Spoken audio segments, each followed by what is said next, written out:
Good morning दोस्तों, मैं हूं सुखदेव कंबोज और आपके अपने चैनल स्टडी शॉट में आप सभी का हार्दिक स्वागत करता हूं। अगर चैनल पर नए हैं तो चैनल को सब्सक्राइब करना ना भूलें ताकि आने वाले दिनों में आपको ताज़ा अपडेट्स मिलती रहें। बात करते हैं आज के करंट अफेयर्स यानी 6 जनवरी 2021 के करंट अफेयर्स के बारे में। पहला क्वेश्चन आपकी स्क्रीन पर। FSSAI ने हाल ही में तेल एवं अन्य खाद्य सामग्री में TFA का वैलिड लेवल अब कितने प्रतिशत कर दिया है। तो यहाँ पे बात करेंगे FSSAI क्या होता है। FSSAI आपको पता है, food safety and standards authority of India. ये भारत में जितने भी खाद्य पदार्थ बनते हैं उनका मानक तय करती है। कितनी फूड प्रोसेसिंग होती है, आप जितने पैकेज्ड फूड खाते हैं, चाहे वो चिप्स हो, कुरकुरे हो, कुछ भी हो ऐसा, तो उनकी मानक तय करती है कि उसके अंदर क्या क्या होना चाहिए, किस मात्रा के अंदर होना चाहिए। परमिसिबल यानी ये अलाउ करती है कि ये क्वांटिटी इतनी इतनी में होनी चाहिए। अब इन्होंने एक नई गाइडलाइन शुरू की है जो है TFA का लेवल। TFA का लेवल जो पहले 5% था दोस्तों। TFA होता क्या है, आपको छोटी जानकारी दे देता हूँ। Trans fatty acid. ये ट्रांस फैटी एसिड एक तरह की वसा का ही एक पार्ट होता है जो ट्रांस फैटी एसिड से बनता है आगे टूट करके, और वे ज़्यादातर क्या है, हार्ट डिजीज़ के लिए, जो हमारी हृदय की बीमारियां हैं इसके लिए उत्तरदायी होता है। और 2017 की अगर मैं बात करूं तो वर्ल्ड में सबसे ज़्यादा हार्ट डिजीज़ के मामले में इंडिया जो है पहले नंबर पर रहा है, जिसमें से 5% से भी ज़्यादा डेथ जो हैं इसी TFA के कारण हो रही हैं जो हमारे खाद्य पदार्थों के अंदर मिला है। अब 5% तक आप TFA का लेवल रख सकते थे अपने पैकेज्ड फूड के अंदर FSSAI के द्वारा पहले, लेकिन अब इसको रिड्यूस कर दिया गया है 3% तक। अब TFA की क्वांटिटी आप किसी भी पैकेट के पीछे जा कर के देखिए, वहाँ पे TFA परसेंटेज लिखा होता है।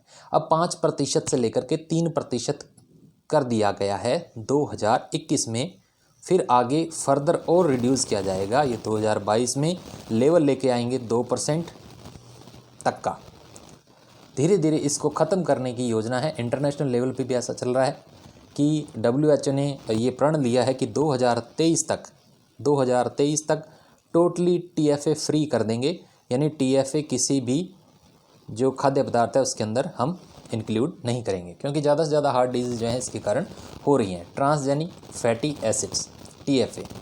फ़िलहाल 2021 में हमारी संस्था ने FSSAI ने क्या किया है, इसको 5% से घटा करके सीधा 3% कर दिया है। FSSAI आपको याद रखना है, इसका पूरा नाम याद रखना है, food safety and standard authority of India, जिसके वर्तमान CEO ये भी आपसे पूछा जा सकता है, chief executive officer Arun Singla ji हैं। कौन है? अरुण सिंगला जी। इसका हेडक्वार्टर हमारा FSSAI का अगेन न्यू दिल्ली के अंदर है, क्योंकि ज़्यादातर हेडक्वार्टर हमारे देश में नई दिल्ली और मुंबई के अंदर है। तो नई दिल्ली की ये हो गई बात। तो हमने क्या बात की, TFA का लेवल 5% जो पहले था अभी इसको 3% कर दिया है, और आने वाले टाइम में ये 2% किया जाएगा अगले साल यानी 2022 में, और धीरे धीरे इसको ख़त्म कर दिया जाएगा। अब बढ़ते हैं अगले क्वेश्चन की तरफ। अगला क्वेश्चन आपकी स्क्रीन पर क्या कह रहा है। अपनी तरह का पहला देश का माइग्रेंट वर्कर सेल कहाँ बनाया जा रहा है। माइग्रेंट वर्कर सेल, माइग्रेंट क्या होता है, एक स्थान से दूसरे स्थान पर जाना। वर्कर्स आपके मजदूर का तबका जो आता है, यानी जो वर्कर्स एक स्थान से दूसरे स्थान पर, वन स्टेट से अनदर स्टेट में जाते हैं, उनके लिए एक वर्किंग सेल जो बनाया गया है, वो बनाया गया अपनी तरह का देश का पहला ऐसा सेल निर्माण किया है। धर्मेंद्र प्रधान जी ने, हमारे जो केंद्रीय मंत्री हैं धर्मेंद्र प्रधान, आप मेरे को कमेंट बॉक्स में बताइए कि धर्मेंद्र प्रधान के पास वर्तमान में कौन सा मंत्रालय है, ताकि आपको पता लगे कि मंत्रालय किसके पास कौन सा है, क्योंकि क्वेश्चन ऐसा भी आपसे पूछा जा सकता है। तो इंडिया का पहला माइग्रेंट वर्कर सेल जो है वो सूरत के अंदर इनॉग्रेट किया गया है, स्टार्ट किया गया है। ये देश का पहला है।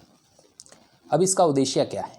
इसका उद्देश्य है दोस्तों, जो भी सूरत के अंदर, स्पेशली ये सूरत को ही ज़्यादा टारगेट करके बनाया गया है, सूरत के अंदर जो भी लोग आ रहे हैं बाहर से, अदर स्टेट से जो भी वर्कर आ रहे हैं, उनका डेटाबेस तैयार किया जाए और उनको ऑनलाइन उनका जो है उसका रिकॉर्ड रखा जाए, ताकि कोई भी नेचुरल क्लैमिटी होती है, नेचुरल क्लैमिटी यानी प्राकृतिक आपदा आती है, या पैंडेमिक, जैसे अभी कोरोना महामारी फैली थी, उसी को इंग्लिश के अंदर पैंडेमिक कहते हैं महामारी को।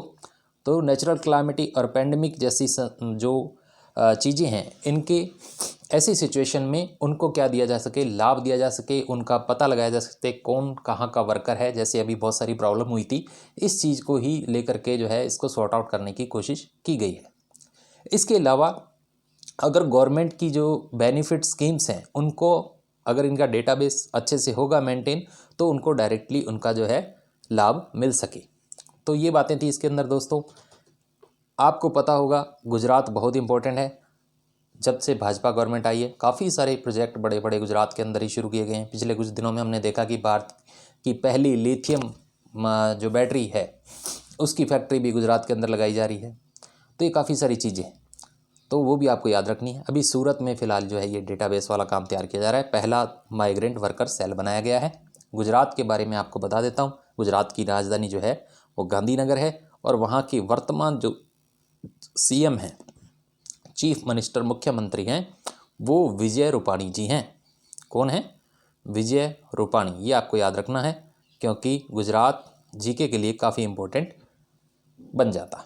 अब बढ़ते हैं अगले क्वेश्चन की तरफ। अगला क्वेश्चन क्या हो रहा है आपकी स्क्रीन पर? हाल ही में प्रधानमंत्री नरेंद्र मोदी ने गैस पाइपलाइन का वर्चुअली उद्घाटन किया। ये कौन सी गैस पाइपलाइन का जो है वर्चुअली उद्घाटन किया है, ये आपसे पूछा गया। तो ज़्यादातर चीज़ें क्या हो रही हैं? वर्चुअली हो रही हैं। हाल ही में प्रधानमंत्री नरेंद्र मोदी ने किस गैस पाइपलाइन का वर्चुअली उद्घाटन किया, ये आपसे पूछा है। तो उत्तर होगा दोस्तों इसका Kochi Mangaluru natural gas pipeline. तो ये 3000 करोड़ की लागत से गेल बना रही है, गेल इंडिया लिमिटेड। और नेचुरल गैस को जो है Kochi Mangaluru natural gas pipeline में जो है ये इसका वितरण किया जाएगा। और ये देश की जो वो प्रधानमंत्री नरेंद्र मोदी का जो सपना है, उसके अंडर में ही इसका काम किया जा रहा है। वो इनिशिएटिव क्या लिया है? One nation one gas grid scheme. One nation one gas grid scheme. तो ये आपको याद रखना है। ये एक इंडियन गवर्नमेंट की क्या है, एक स्कीम है, जिसके तहत पूरे देश में उनका मानना है कि एक ही क्या होनी चाहिए, गैस की ग्रिड होनी चाहिए। एक ही पाइपलाइन से जो है सभी जो है जुड़े होने चाहिए पूरे देश में। तो गैस पाइपलाइन का वर्चुअली उद्घाटन फिलहाल जो है Kochi Mangaluru natural gas pipeline का जो उद्घाटन किया गया है। इस पाइपलाइन से अभी 21 लाख नए पाइप कनेक्शन जो हैं वो जोड़े जा सकते हैं। गेल इंडिया इसका काम कर रहा है। इसको पहले gas authority of India limited नाम से भी जाना जाता था। फिलहाल जो गेल का हेडक्वार्टर है अगेन नई दिल्ली के अंदर है। तो ये बातें इसके अंदर इतनी सी। अब बढ़ते हैं अगले क्वेश्चन की तरफ। अगला क्वेश्चन आपकी स्क्रीन पर क्या कह रहा है? भारतीय इतिहास में पहली बार किस देश के दौरे पर भारत के chief of the army staff 3 दिन के लिए गए? आर्मी, इंडियन आर्मी के बारे में हम कल भी डिस्कस कर चुके हैं। आज फिर डिस्कस करते हैं कि chief of the army staff. अब इसको chief of the army staff किसको बोला जाता है? ये हमारे थल सेना अध्यक्ष जो होते हैं उनको बोला गया है chief of the army staff, COAS। इसके बारे में मैंने आपको कल भी बताया था कि भारत के chief of the army staff वर्तमान जो हैं वो कौन है? वर्तमान है दोस्तों MM नरवाणे, मनोज मुकुंद नरवाणे। ये आपको कल भी बताया था मैंने। MM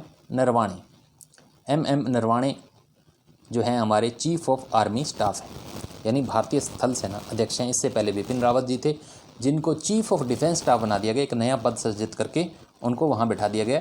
उसकी जगह अब कौन आ गए हैं? जनरल मनोज मुकुंद नरवाणे। अब बात करते हैं कि भारत के इतिहास में पहली बार ऐसा क्या हुआ है कि किस देश के दौरे पर भारत के chief of the army staff 3 दिन के लिए गए हैं। 3 दिन के लिए गए हैं, तो वो कौन सा देश है? ऐसा कौन सा देश है जिसमें ऐसा पहली बार हुआ है? तो वो दोस्तों साउथ कोरिया है। साउथ कोरिया पर हमारे किसी भी आज तक कोई भी आर्मी स्टाफ जो है इंडियन आर्मी का COAS यानी चीफ ऑफ आर्मी स्टाफ कभी नहीं गया है, लेकिन पहली बार ऐसा विजिट हुआ है।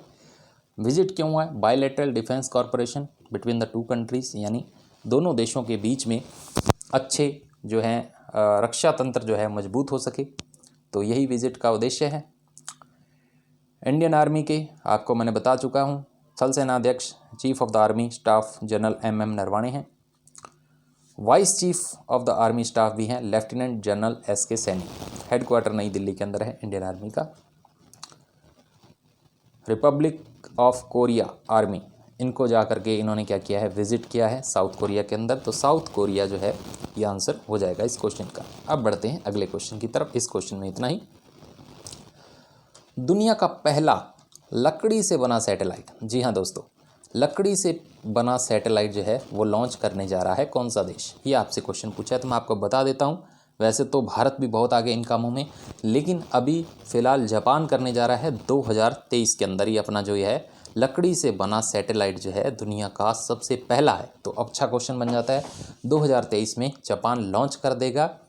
इसका उद्देश्य क्या है, क्यों बनाया जा रहा है लकड़ी का, ताकि स्पेस के अंदर जो जंक पड़ा हुआ है, आप बहुत सारे सैटेलाइट भेजे जाते हैं, बहुत सारे रॉकेट भेजे जाते हैं, तो स्पेस के अंदर जो भी कोई वो टेस्टिंग होती है या अदर चीज़ें होती है, तो वहाँ टुकड़े जो हैं पूरे ब्रह्मांड में जो है फैले रहते हैं, जिससे स्पेस के अंदर कचरा ज़्यादा हो जाता है। तो इस कारण से लकड़ी का बना सैटेलाइट लॉन्च करने की योजना बना रहा है जापान। 2023 में वो लॉन्च कर देगा। तो दुनिया का पहला ऐसा काम हो रहा है। अब बढ़ते हैं अगले क्वेश्चन की तरफ। अगला क्वेश्चन जो है आपकी स्क्रीन पर, हाल ही में शुरू की गई लॉन्च पैड स्कीम का संबंध किस राज्य से है। लॉन्च पैड स्कीम, ये अच्छी स्कीम है दोस्तों, इसके बारे में थोड़ी चर्चा कर लेते हैं और क्वेश्चन भी अच्छा बनेगा इसके अंदर। लॉन्च पैड स्कीम है दोस्तों मध्य प्रदेश की। ये सबसे पहले आपको बता देता हूँ, मध्य प्रदेश की स्कीम है और मध्य प्रदेश के women and child development department जो है मध्य प्रदेश का, उसने ये रोल आउट की है, लॉन्च की है स्कीम। और ये NGO द्वारा एक समर्थित होगी, यानी नॉन गवर्नमेंट ऑर्गेनाइजेशन इसका जो है संचालन करेगा। ये इसका उद्देश्य क्या है, इसका उद्देश्य है कि जो भी लड़का या लड़की 18 साल की उम्र जो है पार कर लेते हैं और अपनी जो इंस्टीट्यूशनल स्टडी जो है स्टार्टिंग जो स्टडी है वो कंप्लीट कर लेते हैं, उनको एक अपॉर्चुनिटी दी जाएगी इस लॉन्च पैड स्कीम के तहत, ताकि उनको ट्रेन किया जा सके, उनको स्पेस दिया जा सके। किसी को कॉफ़ी शॉप खोलने का, किसी को stationery, photocopy, computer typing and DTP work, ऐसे जो वर्क हैं उनमें एम्प्लॉयमेंट देने का एक स्पेस दिया जाएगा। एक लॉन्च पैड ऐसा तैयार किया जा रहा है। तो एक सिंगल लॉन्च पैड के लिए गवर्नमेंट को, नॉन गवर्नमेंट ऑर्गेनाइजेशन जो NGO है वो 6-6 लाख का जो है उनको दिया जाएगा फंड। तो ये सारी बातें हैं दोस्तों, काफ़ी अच्छी स्कीम है कि बच्चों को एम्प्लॉयबिलिटी जो है उनको प्रदान की जाएगी 18 साल की उम्र के बाद। Launch pad scheme Madhya Pradesh की। अब बात करते हैं अगले क्वेश्चन पे। अगला क्वेश्चन आ रहा है आपकी स्क्रीन पर कि हाल ही में भारत ने 40वां भारतीय वैज्ञानिक अभियान अंटार्कटिका जो है वो लॉन्च किया। हाल ही में भारत का 40वां भारतीय वैज्ञानिक अभियान अंटार्कटिका के लिए लॉन्च किया गया है, या कहाँ से लॉन्च किया गया है। तो ये अभियान लॉन्च किया गया दोस्तों मोरमुगांव पोर्ट गोवा से। मोरमुगांव पोर्ट जो है वहाँ का जो बंदरगाह है गोवा का, वहाँ से ये लॉन्च किया गया है। क्या 40वां भारतीय वैज्ञानिक अभियान अंटार्कटिका वाला। ये एक्चुअली में दोस्तों अंटार्कटिका के अंदर हमारा मिशन चल रहा है काफ़ी टाइम से कि अंटार्कटिका में क्या क्या, क्योंकि आपको पता है उत्तरी ध्रुवीय के अंदर अंटार्कटिका बसा हुआ है और वहाँ पे क्या क्या चेंजेस हो रहे हैं।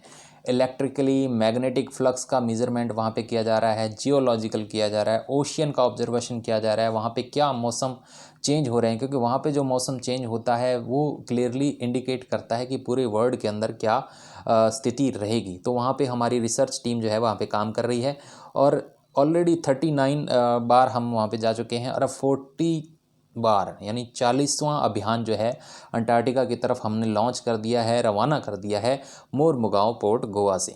तो अंटार्कटिका पर जाएगा 40वीं ये हमारी टीम जाएगी। इसका मेन उद्देश्य होगा एक तो 39 नंबर वाले का जो मतलब मेंबर गए हुए हैं उनको वापस लाना, ये वाला जो जाएगा हमारा शिप जाएगा तो 39 नंबर वाले जो मेंबर हैं उनको वापस ले आएंगे और बहुत सारी जो सप्लाई वहाँ पे जाकर करेंगे और ये वाली जो टीम है अब जा कर के ये वाली रिसर्च करेगी।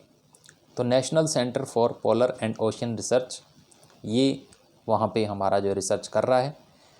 मिनिस्ट्री के अंडर में आता है ministry of earth and science, जिसके हमारे यूनियन मिनिस्टर हैं हर्षवर्धन जी हैं। हर्षवर्धन जी क्या हैं, इनके पास कौन सा मंत्रालय है, ministry of earth science, earth science से जुड़ा मंत्रालय है, हेडक्वार्टर जिसका नई दिल्ली के अंदर है। तो 40वां भारतीय वैज्ञानिक अभियान जो है वो रवाना हो चुका है मोरमुगांव पोर्ट गोवा से। इसका उद्देश्य मैं आपको बता चुका हूँ कि अंटार्कटिका में कैसा क्लाइमेट चेंज आ रहा है, कैसा ओशियन समुद्र में क्या चेंज आ रहा है, इलेक्ट्रिकल मैग्नेटिक फ्लक्स, इनका सबका क्या करेगा, वो मेजरमेंट करेगा और वो डेटा जो है आने वाले टाइम में मौसम विभाग के लिए काफ़ी इम्पोर्टेंट होगा, नेशनली और इंटरनेशनली दोनों। अब बढ़ते हैं अगले क्वेश्चन की तरफ। अगला क्वेश्चन आ रहा है आपकी स्क्रीन पर कि हाल ही में पटना की मेट्रोलॉजिकल ऑब्जर्वेटरी को किसके द्वारा सेंटिनेंटल ऑब्जर्विंग स्टेशन स्टेटस प्रदान किया है।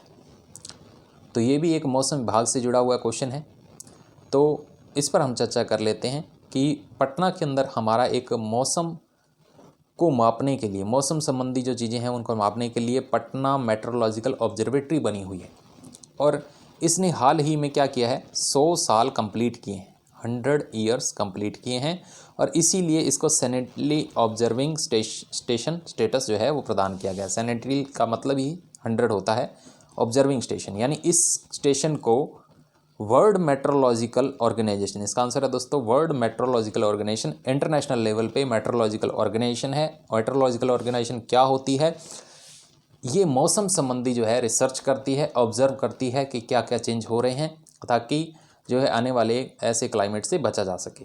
तो पटना के अंदर जो है 100 साल कंप्लीट हो गए। 1867 के अंदर जो है ये सेंटर बनाया गया था, पटना के अंदर ये ऑब्जर्वेटरी बनाई गई थी ब्रिटिश सरकार द्वारा 1867 के अंदर बनाई गई थी और उसको ही ये स्टेटस प्रदान किया गया है। 100 साल कंप्लीट होने पर वर्ल्ड मेट्रोलॉजिकल ऑर्गेनाइजेशन 100 ईयर से कंटिन्यू है अपनी सेवाएं दे रहा है। तो काफ़ी अच्छी बात है, वर्ल्ड मेट्रोलॉजिकल ऑर्गेनाइजेशन द्वारा इसको रिकॉग्नाइज़ किया गया है। तो इसमें इतनी ही बात दोस्तों। उम्मीद करता हूँ आज के क्वेश्चन आपको अच्छे लगे होंगे। अगर अच्छे लगे हैं, इसका विश्लेषण अच्छा लगा है तो अपने दोस्तों के साथ शेयर करना, लाइक करना, कमेंट करना ना भूलें। धन्यवाद दोस्तों।